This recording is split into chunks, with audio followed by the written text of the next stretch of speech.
Learned counsel for the appellants argued his case and submissions were made by him. We may make it clear at the outset that none of the appellants belonged to the category of either SC, ST or ex-servicemen, and their claim is also not against these categories.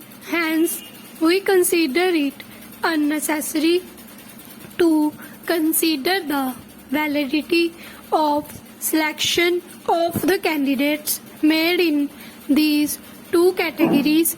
In the other words, we confine our consideration to the validity of selection of the candidates made in the journal category, mainly the submissions made on behalf of the appellants were that after declaration of the result of the written examination on standard could not have been allowed for making other 40 candidates eligible for the purpose of interview, criteria could not have been framed after declaration of result of the written examination. Maximum 21 candidates could have been called for interview in the ratio of 1:3 in the general category on the basis of the merit of the written examination, whereas out of 78 candidates whose result was declared, more than 60 candidates were from the general category.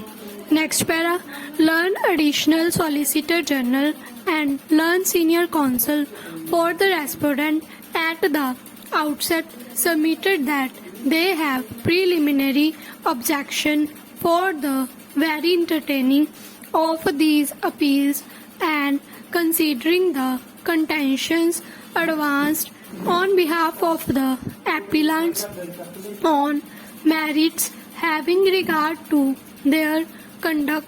According to them, the appellants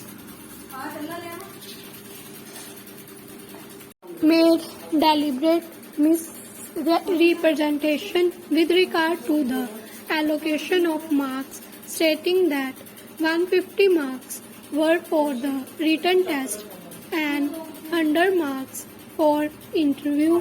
Further, malafides were attributed to authorities on the basis of the relation and political influence which they gave it up before the High Court, but again reiterated in the SLP. According to the learned counsel, these two grounds are good enough to dismiss the appeals by revoking leave granted without examining them on merits. Although we find justification in these submissions, but having heard the parties at length, we consider these appeals on the merits of the contentions as well. On behalf of the respondents, further submissions were made explaining the criteria fixed, in what circumstances more number of candidates were called for interview, and how the selection made was fair and proper. According to them, mere calling more number of candidates for interview did not vitiate the selection made having regard to the facts and circumstances of the case. At any rate, the appellants being lower in merit, even otherwise, could not get any benefit. According to the learned counsel for the respondent, the impugned judgment of the High Court is perfectly valid and justified.